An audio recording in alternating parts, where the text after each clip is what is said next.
अरे रोहन, जा और जाकर बाजार से ढेर सारी मिठाइयाँ लेकर आ। आज हमारे घर में दो दो गुड न्यूज़ हैं। तेरे भाई की शादी तय हो गई है और बहू ने भी आज मुझे दादी बनाने की खुशखबरी दी है। मैं पहली बार दादी बनने वाली हूँ। आज मैं बहुत खुश हूँ। कितने दिनों से देखा सपना आज पूरा होने जा रहा है। और हाँ, मिठाइयाँ लाने में जरा भी कंजूसी मत करना। सरोज जी ने अपनी खुशी जाहिर करते हुए कहा। रोहन बोला, ठीक है माँ, अभी लेकर आता हूँ। सरोज जी अपनी बहू आरती के सिर पर हाथ फेरते हुए बोली, अरे बहू, अब तुम्हें अपना ज्यादा ध्यान रखना है। अब तुम्हारे पास एक नहीं, दो जिंदगियों की जिम्मेदारी है। आरती बोली, जी माँ जी, मैं अपना पूरा ध्यान रखूंगी। बात कुछ ऐसी थी कि रोहन के बड़े भाई आदित्य और उसकी पत्नी आरती की शादी को 3 साल हो चुके थे और 3 साल बाद आरती माँ बनने वाली थी। आरती का अपने ससुराल में बहुत मान सम्मान और प्यार था। उसके घर में आदित्य, आरती, सरोज जी और आदित्य का छोटा भाई रोहन रहते थे। अब रोहन की भी शादी तय हो गई थी और भगवान ने एक ही दिन में सरोज जी को दो दो खुशियां दे दी थी। ऐसे ही आरती की प्रेगनेंसी को 5 महीने हो गए। तभी उसके फोन की घंटी बजी। सरोज जी बोली, बहू, तुम्हारा फोन बज रहा है, देखो जरा किसका फोन है। फोन पर बात करने के बाद आरती अपनी सास के पास आई और थोड़ा घबराते हुए बोली, माँ जी, दरअसल मम्मी का फोन आया था। वो कह रही थी कि मेरी पहली डिलीवरी मायके में हो जाए। हमारे यहाँ यही रिवाज है कि बेटी की पहली डिलीवरी उसके मायके में होती है, इसलिए मम्मी बुला रही हैं।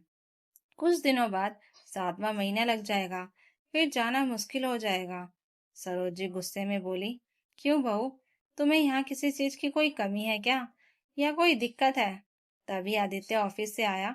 उसने दोनों की बातें सुनी और बोला, आरती, तुम अपनी डिलीवरी के लिए मायके क्यों जाना चाहती हो। माँ ने इतने साल इस खुशखबरी का इंतजार किया है। मैं भी चाहता हूँ कि हमारा पहला बच्चा हमारे बीच हो। तुम यहाँ क्यों नहीं रहना चाहती। आरती समझाते हुए बोली, नहीं आदित्य, मुझे यहाँ रहने में कोई परेशानी नहीं है।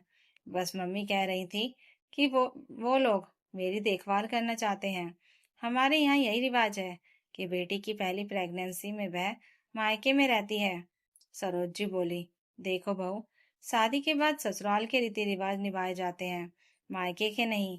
अभी तुम हमारे घर में हो, हमारे यहाँ ऐसा कोई रिवाज नहीं है। अब आगे तुम्हारी मर्जी। आदित्य बोला, देखो आरती, यह हमारा पहला बच्चा है और मैं नहीं चाहता कि तुम्हें कोई परेशानी हो। अगर तुम्हें मायके में डिलीवरी करवानी है तो ठीक है, जिससे तुम्हारी खुशी। आरती बोली, थैंक यू आदित्य, मेरी भावनाओं को समझने के लिए। वैसे भी काफी दिन हो गए हैं मम्मी पापा के पास गए हुए। आदित्य बोला, चलो अब जाकर आराम कर लो। वैसे भी रोहन की शादी की तैयारियों में तुम बहुत भागदौड़ हो गई है तुम्हारी। आरती के कमरे में जाने के बाद सरोज जी बोली, बेटा, तूने बहू को कुछ ज्यादा ही सिर पर चढ़ा रखा है। यह सही नहीं है। शादी का घर है, सो काम पड़े हैं, और तूने बहू को मायके जाने की इजाजत दे दी। अगर ऐसा ही चलता रहा तो बच्चा आने के बाद उसकी दादी कम, नानी ज्यादा हक जताएगी। आदित्य मुस्कुराते हुए बोला, अरे माँ, ऐसा नहीं है। होने वाले बच्चे पर दादी और नानी दोनों का बराबर हक होता है। और आरती कुछ ही दिनों के लिए तो जा रही है, बच्चा होते ही वापस आ जाएगी। फिर आप जी भरकर अपने पोते या पोती को प्यार करना।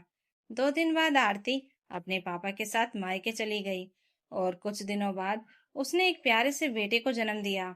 सरोज जी के फोन की घंटी बजी। बधाई हो समधन जी, आप पोते की दादी बन गई हैं। आरती की माँ ने खुशी से कहा। यह सुनकर सरोज जी खुशी के मारे झूम उठी और बोली, आपको भी बहुत बहुत बधाई हो समधन जी, आप भी तो नानी बन गई हैं। हम आते हैं अपने पोते को देखने। फोन रखते ही सरोज जी अपना सामान पैक करने लगी और रोहन के साथ आरती के मायके पहुंच गई। वहां पहुंचते ही बोली, कहाँ है हमारा पोता, और तुरंत आरती के कमरे में चली गई। अपने पोते को गोद में लेकर वह बहुत खुश हुई। तभी आरती की माँ मिठाई लेकर आई और बोली, लीजिए समधन जी, अपने पोते की खुशी में मिठाई खाइए। सरोज जी बोली, हाँ हाँ, मिठाई तो खाएंगे ही, पर इस बात की नाराजगी अब भी है कि हमने कहा था बहू से कि यहीं डिलीवरी करवा लो, लेकिन आजकल के बच्चे सुनते कहाँ हैं। आरती की माँ बोली, संदन जी, हमारा बस इतना मन था कि बेटी की पहली डिलीवरी हमारे सामने हो जाए। हम उसकी देखभाल करना चाहते थे। अब 2 महीने बाद तो वह आपका और आपका पोता आपके घर ही चले जाएंगे। सरोज जी चौंक कर बोली, क्या 2 महीने बाद? नहीं नहीं, हम 2-3 दिन में ही अपनी बहू और पोते को साथ लेकर जाएंगे। आरती की माँ बोली, ऐसा नहीं हो सकता। आरती की सिजेरियन डिलीवरी हुई है, अभी उसे सफर करने में परेशानी होगी। तभी डॉक्टर भी वहां आ गई। सरोज जी ने पूछा, डॉक्टर मैडम, क्या अब हम आरती को अपने घर ले जा सकते हैं? डॉक्टर बोली, आप लोग पढ़े लिखे होकर ऐसी बातें कर रहे हैं, अभी सफर करना ठीक नहीं होगा। कुछ समय तक इन्हें यहीं रहने दीजिए। डॉक्टर की बात सुनकर सरोज जी मान गई। शाम को वह आदित्य और रोहन के साथ वापस घर लौट आई। घर पहुंचकर उन्होंने नाराज होकर कहा, देख बेटा, यह ठीक बात नहीं है। मैं अपनी बहू और पोते को घर लाना चाहती थी, लेकिन तूने मेरा साथ नहीं दिया। आदित्य बोला, माँ, जितना हक आपका आरती पर है, उतना ही उसके माँ बाप का भी है। अगर वे कुछ दिन अपनी बेटी को अपने पास रखना चाहते हैं, तो इसमें परेशानी क्या है? सरोज जी बोली, परेशानी यह है कि शादी के बाद से तुझे बस अपनी पत्नी की ही बात सही लगती है। आदित्य बोला, माँ, आपको पोता कहीं नहीं जा रहा, बस कुछ दिनों के लिए अपनी नानी के घर है। वह आपका ही पोता है और हमेशा आपका ही रहेगा। 2 महीने बाद आदित्य आरती और अपने बेटे को लेकर घर आया। सरोज जी अब भी थोड़ी नाराज थी। तभी आरती उनके पास जाकर बोली, माँ जी, अगर लड़की की पहली डिलीवरी मायके में हो जाए तो इसमें सबका ही भला है। लड़की के माँ बाप को अपनी बेटी के साथ रहने का मौका मिल जाता है और पहली प्रेगनेंसी में बेटी को अपनी माँ का अनुभव और प्यार मिलता है। जब एक लड़की माँ बनती है तो उसके जीवन में बहुत सारे शारीरिक और मानसिक बदलाव आते हैं। ऐसे समय में उसे किसी ऐसे व्यक्ति की जरूरत होती है जो उसे बिना कहे समझ सके, और एक माँ से बेहतर अपनी बेटी को कोई नहीं समझ सकता। बस इसी वजह से यह परंपरा बनाई गई है। सरोज जी भावुक होकर बोली, तुम ठीक कहती हो बहू, मैंने कभी इस नजरिए से सोचा ही नहीं था। आज तुमने मेरी आंखें खोल दी। सच में एक बेटी को उसकी माँ से बेहतर कोई नहीं समझ सकता। इतना कहकर उन्होंने बहू और बेटे को आशीर्वाद दिया, अपने पोते को गोद में उठा लिया और खुशी से भर गई। इसके बाद पूरे परिवार ने मिलकर रोहन की शादी की तैयारियां शुरू कर दी और घर फिर से खुशियों से भर गया। रोहन की शादी की तैयारियां पूरे जोर शोर से चल रही थी। घर में हर तरफ खुशियों का माहौल था।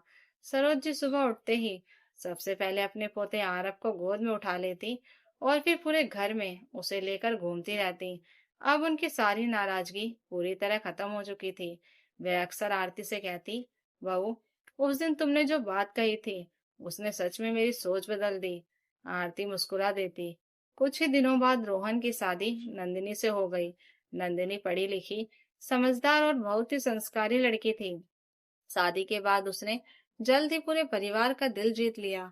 सरोज जी को लगने लगा कि अब उनका परिवार पूरा हो गया है। लेकिन एक दिन अचानक नंदिनी के मायके से फोन आया। उसकी माँ की तबीयत काफी खराब थी। यह सुनते ही नंदिनी की आंखों में आंसू आ गए। वह अपनी माँ के बहुत करीब थी। रोहन ने बिना देर किए कहा, तुम चिंता मत करो, हम अभी चलते हैं। लेकिन सरोज जी थोड़ी परेशान हो गई, क्योंकि उसी सप्ताह घर में एक बड़ी पूजा रखी गई थी और बहुत सारे रिश्तेदार आने वाले थे। उन्होंने कहा, बहू, अगर तुम अभी चली जाओगी तो सारी जिम्मेदारी कौन संभालेगा? नंदिनी कुछ बोल नहीं पाई। तभी आरती ने आगे बढ़कर कहा, माँ जी, जब मुझे मेरी जरूरत के समय मायके जाने दिया गया था, तो आज नंदिनी को भी अपनी माँ के पास जाने का पूरा अधिकार है। रिश्ते तभी मजबूत बनते हैं जब हम एक दूसरे की भावनाओं को समझे। सरोज जी कुछ पल चुप रही, फिर उन्हें अपनी पुरानी बातें याद आ गईं। उन्होंने नंदिनी का हाथ पकड़कर कहा, जाओ बहू, माँ से बढ़कर इस दुनिया में कुछ नहीं होता। यहाँ की चिंता बिल्कुल मत करना। नंदिनी की आंखें भर आई। वह बोली, माँ जी, आपने मेरा दिल जीत लिया। अगले दिन रोहन और नंदिनी उसके मायके चले गए। उधर घर की सारी जिम्मेदारी आरती ने संभाल ली। पूजा भी बहुत अच्छे से संपन्न हो गई। लगभग 10 दिन बाद जब नंदिनी वापस लौटी तो उसके हाथ में मिठाई का डिब्बा था। उसने आते ही सरोज जी के पैर छुए और बोली, माँ जी, डॉक्टर ने कहा है कि अब मम्मी पूरी तरह ठीक है। यह सब आपकी दुआओं का असर है। सरोज जी ने उसे गले लगा लिया। उस दिन शाम को पूरा परिवार एक साथ बैठा था। आरब खेलते खेलते कभी अपनी दादी की गोद में जाता, कभी अपनी चाची के पास, कभी सरोज जी ने सबको देखकर कहा, मैंने जिंदगी में एक बहुत बड़ी बात सीखी है।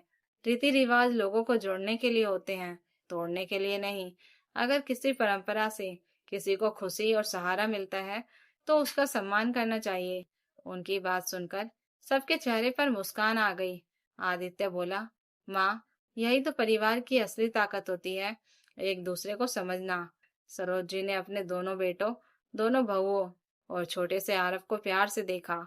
उन्हें महसूस हुआ कि खुशहाल परिवार वही होता है जहाँ अधिकार से ज्यादा अपनापन और परंपराओं से ज्यादा इंसानियत को महत्व दिया जाता है।